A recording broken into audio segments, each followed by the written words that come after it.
গৰ্ভতেই প্ৰতিজ্ঞা কৰে, মা মই গৰ্ভত থাকোতে তুমি বহুত টেঙা জ্বলা দিলা, মোক বহুত খোৱালা।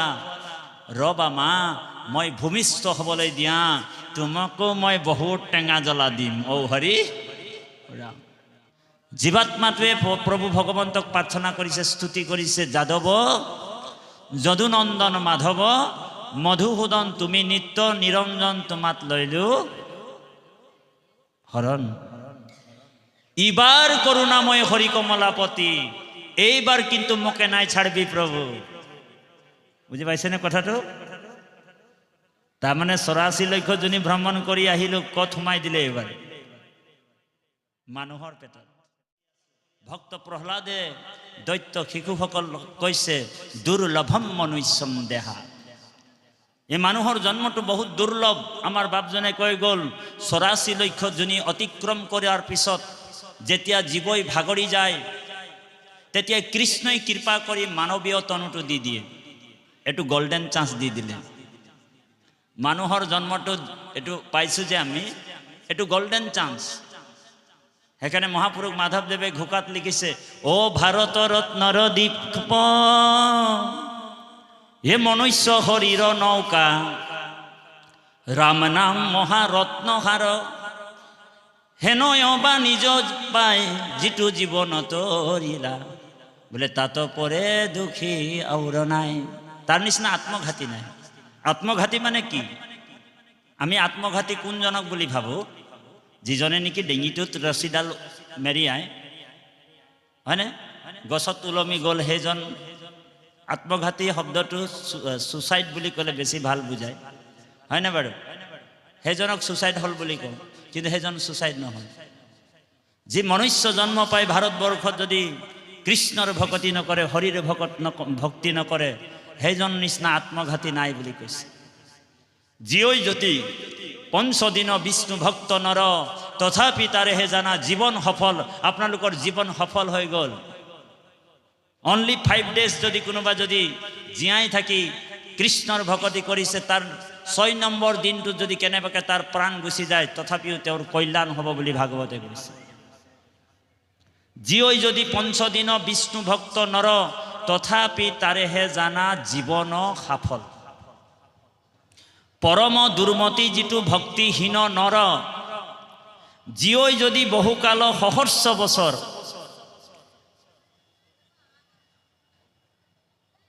1000 বছৰ যদিও জীয়াই থাকে। আমাৰ ককা দেউতা বোলে 110 বছৰ পালে, মোৰ বোলে এনা দেও বোলে 120 বছৰ পালে, হয়নে? মোৰ আইতা বোলে 103 বছৰ পালে। বোলে জীৱনটো পালে মাত্ৰ 110 বছৰ, 120 বছৰ জীৱনটো মাত্ৰ পালে, কিন্তু ভকতৰ সং কোনোদিনে নললে, ঈশ্বৰ সেৱা কোনোদিনে নকৰিলে। তেনেহ'লে তেওঁৰ জীৱনটো ব্যৰ্থ বুলি কৈছে, তেওঁক আত্মঘাতী বুলি কৈছে। সেইকাৰণে আমাৰ ভাগৱতে সিদ্ধান্ত দিছে, দুৰ্লভম মনুষ্যম দেহা তদপি অৰ্ধুবম অৰ্থদম। কিন্তু চাবা আকৌ, আজি আছে কালি নাথাকিবও পাৰে কচুপাতৰ পানী। দৈত্য শিশুসকলক কৈছে, হে শিশুসকল, কুমাৰো আচৰে প্ৰাক ধৰ্মানি ভাগৱত কৰিও কুমাৰ কালে ভাগৱত ধৰ্ম। তুমি কুমাৰ কালৰ পৰাই ভক্তি ধৰ্ম কৰা, ভাগৱত ধৰ্ম কৰা। বাপ সমস্ত, আই মাতৃ সমস্ত। 84 লক্ষ জনী ভ্ৰমণ কৰিলো, অকল আমাৰ শৰীৰটোৰে পোষণ দি আছিলো, শৰীৰটোকে খাদ্য খুৱাই আছে। গুৰুজনাই আমাক ভাগৱত দৰ্শন দিছে, গুৰুজনাই আমাক আত্মৰ পোষণ কৰিবলৈ শিকাইছে। আত্মাৰ পোষণ কি বোলে? আত্মাৰ পোষণ হৈছে নাম, আত্মাৰ খাদ্য। বাকীবিলাক আমি শৰীৰ পাইছিলো, আমি গাধৰ পেটত সোমাই আহিছো, গাধও আমাৰ মা আছিল। আমি গৰুৰ পেটত সোমাই আহিছো, গৰুৰ জনীও মোৰ মা আছিল।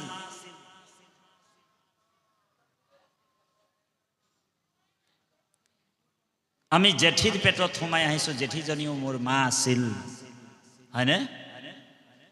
এতিয়া কৃষ্ণই কৃপা কৰি আমাক মানুহৰ পেটত সোমাই দিলে, মানুহজনী মোৰ মা, 9 মাহ 10 দিন, 10 মাহ 10 দিন আমাক আমাৰ মাতৃয়ে গৰ্ভত ৰাখিছিল। পৰমাত্মা ভগৱন্তই জীৱাত্মাটোৰ লগত কথা বতৰা পাতিছিল। ওপৰ ফালে ভৰি দুটা কৰি তলটো মূৰ ফালে কৰি আছিল। ওপৰ ফালে ভৰি, তল ফালে মূৰ। মলমূত্ৰত হানাই পিটিকাই আছিল। এতিয়াহে আমি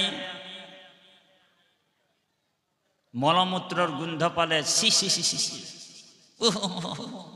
প্ৰসাৱৰ গোন্ধ পালে, লেতেৰাৰ গোন্ধ পালে চি চি চু চু কৰি কাপোৰ মুখত আহি যায়, হয়নে? নাকত আহি যায়।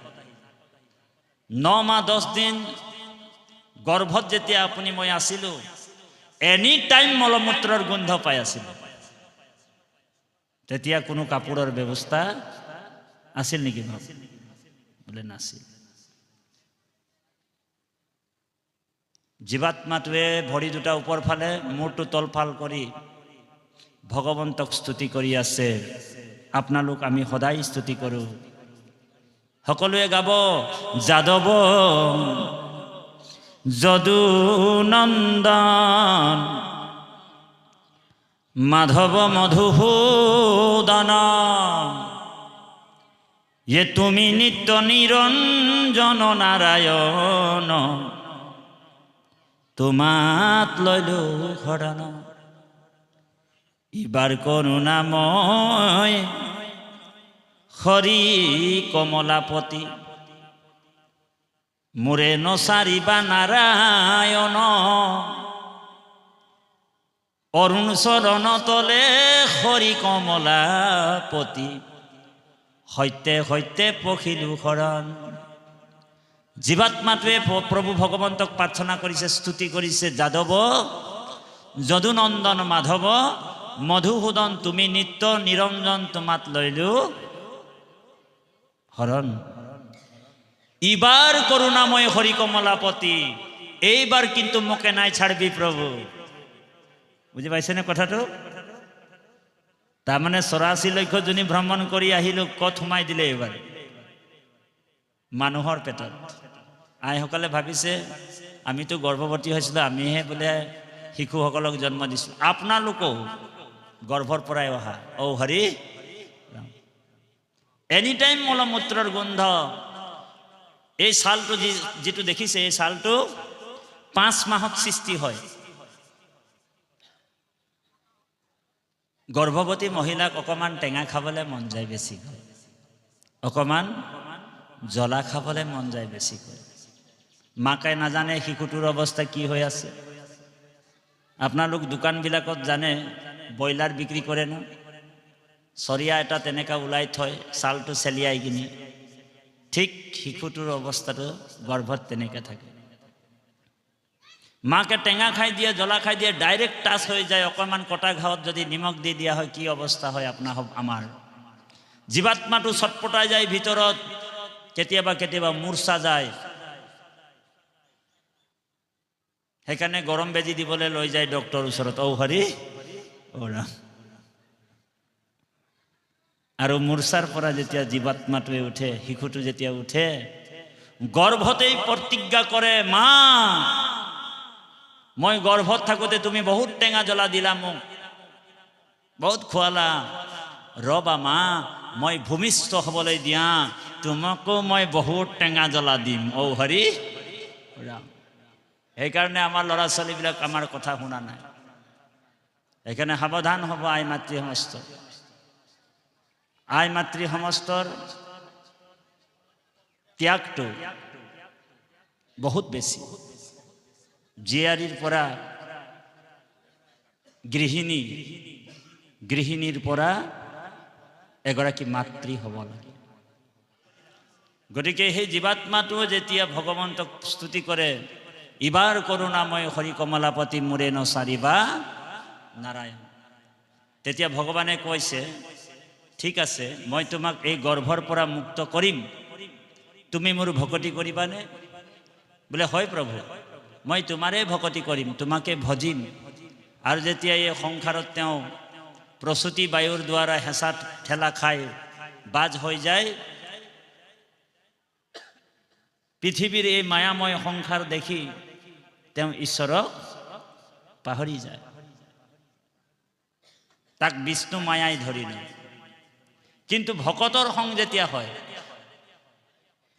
তেতিয়া তেওঁ সেই বিষ্ণু মায়াৰ পৰা তেওঁ উদ্ধাৰ হয়। সেইকাৰণে কৃপালু বাপাই সমস্ত 3টা বস্তু মহাপুণ্যৰ ফলত লাভ হয়। এক হৈছে মহাপুণ্যৰ ফলত সাধুৰ সং হয়। আপোনালোক নাভাবিব যে ভকতৰ সংটো আজি আপুনি মই মহাপুণ্যৰ ফলতহে লাভ হৈছে। সাধুৰ সং সকলোৱে নাপায়। জন্মান্তৰে ভৱেত পুণ্যম তদা ভাগৱত লভে। ভকত আৰু ভাগৱত লাভ কৰিবলৈ হ'লে জন্মান্তৰ পুণ্য লাগিব। 100 কোটি জনমৰ মহাপাপ ছয়, যিটো মনুষ্যৰ নিৰন্তৰে ভৈলাক্ষয়। হিহিজন কৃষ্ণ কথা শুনিবাক পাৰে, পাপীৰ কাণত কথা হুচি হেন তাৰে বুলি কৈছে। পাপীয়ে ভগৱানৰ কথা শুনিব নোৱাৰে। সেইকাৰণে কীৰ্তনত গুৰুজনাই কৈছে, ये जन्मे जन्मे आराधिसे जितु महाहरि, ताहार जिभात नाम आहे हर हरि।